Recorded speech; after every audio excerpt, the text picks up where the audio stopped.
ক্রমশ চোখ রাঙাচ্ছে চাকদা গঙ্গা। জলস্তর বৃদ্ধি পাওয়ায় রানীনগর সান্যালচরের বিস্তীর্ণ এলাকা এখন জলের তলায়। বিচ্ছিন্ন হয়েছে চাকদা মিলনগড় যোগাযোগ ব্যবস্থা।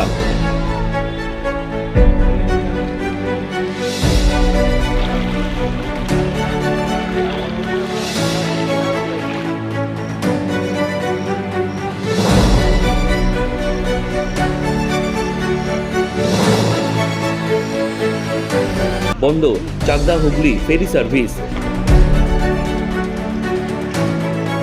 ব্যাপক ক্ষতি হয়েছে চাষিদের। বিঘের পর বিঘে জমির ফসল এখন জলের তলায়।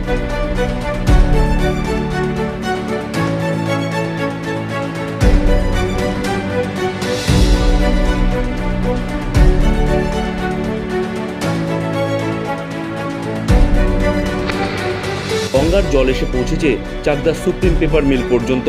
চাকদার পুরাতন শ্মশানঘাট এখন জলের তলায়। জলস্তর আরও বৃদ্ধি পেলে চাকদার পরিস্থিতি যে আরও ঘোরালো হবে তার বলার অপেক্ষা রাখছে না। News 360 degree.